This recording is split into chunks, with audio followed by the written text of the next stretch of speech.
Yeni Şəhər Kaspi Təhsil Mərkəzindən salamlayırıq uşaqlar. Bugünkü dərsimiz mənsubiyyət şəkilçiləridir. Nədir mənsubiyyət şəkilçiləri? Mənsubiyyət sözünün mənası nə deməkdir Məryəm? Ümumiyyətlə, mənsubiyyət şəkilçiləri aidlik, mənsubluq bildirir. Həmişə də yeri halda işlənir, sözdən sonra işlənir. Aha, çox sağ ol. Marat, mənsubiyyət bəli, Məryəm gözəl izah elədi. Yəni, bu sözün kökünə baxın, mənsub olan, yəni aid olan, aydındır. Yəni, hər hansı gördüyümüz bir əşyanın sahibi var, aydındırmı?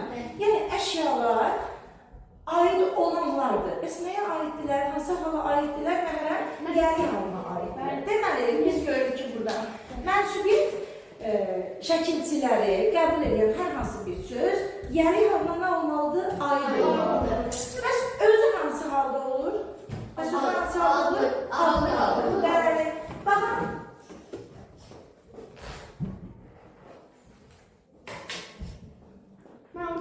Mənim anam, mənim kitabım. Neçənci şəxsə aiddir uşaqlar? Birinci şəxsə aiddir.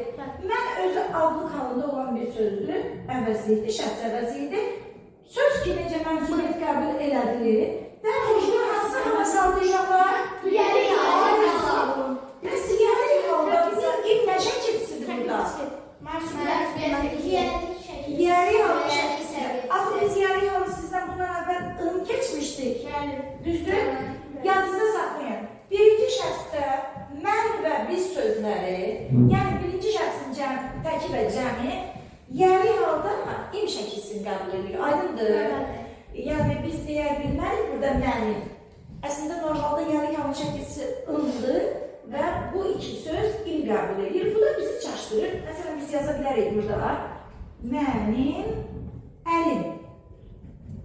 Görürsünüz mü? Eyni şəkilsidir. Yəni homonim olan şəkilsidir.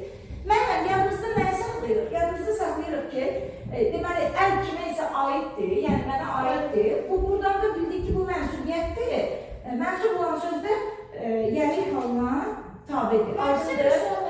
Verə bilərsən. Mənsubiyyət şəkilçiləri onu yarada bilir. Bəli, gördüyümüz kimi elə onu danışıram da, onun bura bax. Mənsubiyyət və yeri halından homonimlik yarandı. Aydındır? Keçək indi sənin sualın əsasında, baxın burada sənin əlin. Əlin, baxın, sənin, əkinin, biz burada üç dənə in şəkilsini görürük. Birinci məndən bu hansı şəkilsidir qızım? İn hansı şəkilsidir?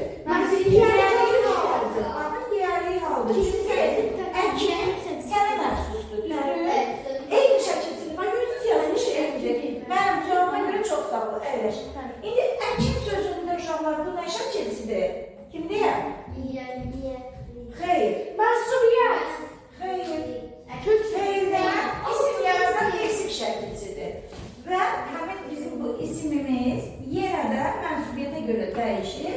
Sənin əkinin, bax, bu mənsubiyyətdir. Deməli, mənsubiyyət şəkilçiləri aid olan şəkilçilərdir.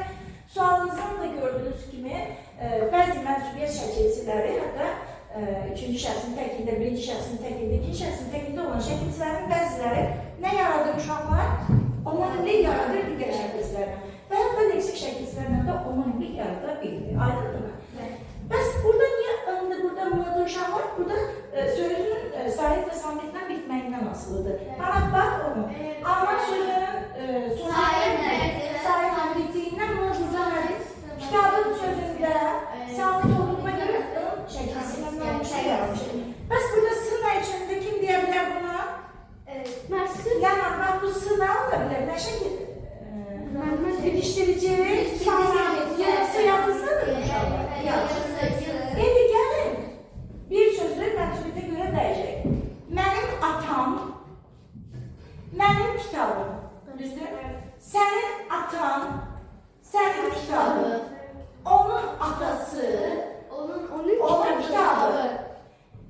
Bizim atamız, bizim kitabımız. Aha. Sizin kitabınız, sizin atanız. Onların kitapları, onların atası veya onların kitabı. Üçüncü şəxsin cəmində olmur. Qulaq asın uşaqlar. Deməli, biz bildik ki, mənsubiyyət qəbul deyilən sözlər hansı halda olurlar? Yeri. Özləri adlı halda olurlar, əlaqəsi hansı halda olur? Yeri olur. Deməli, mənsubiyyət şəkilçiləri həm də nə ola bildi? Onunla ola bildi. İndi gəlin belə bir dənə söz yazıram mən sizə. Xurma. Baxın, xurma. Xurma sözündə, sözün köküdür də, elə deyil. Xurmanın yazsam, biz bunu yeri halda başa düşə bilərik də, belə deyil. Xurmanın rəngi. Rəngi, düzdürmü uşaqlar? Burada oldu nə? Ön mənsubiyyətində nə oldu bəs? Bilişdirici saatın alçəli. İndi yeri hal oldu, düzdür? İndi desəm ki, sənin xurman, orada nə olur bəs? Ay sağ ol, sənin xurmanlı mənsubiyyət şəkilçisindən bizi nə gəldi? Çaşdıra biləcəkdir burada yoxsa? Bəs uşaqlar, dilimizdə bəzi sözlər var, baxın bura. Məsələn, su sözü, düzdür? Su sözü mənsubiyyətdə üçüncü şəxsdə mənim suyum, sənin suyun, onun su deyə bilərim uşaqlar. Bəs niyə? Ay sağ ol. Bu su sözü yürü şəkilçisini qəbul edir, aydındır. Belə şəkilçilərlə, belə bəzi sözlərimiz var ki, mövqe, mənafi, talih kimi sözlər mənsubiyyətə görə dəyişəndə sil deyil, yer şəkilçisinin qəbulu. Çünki aysandır. Ya da bir bitişdirici sanımdır. İndi gəlin belə bir sual verim sizə.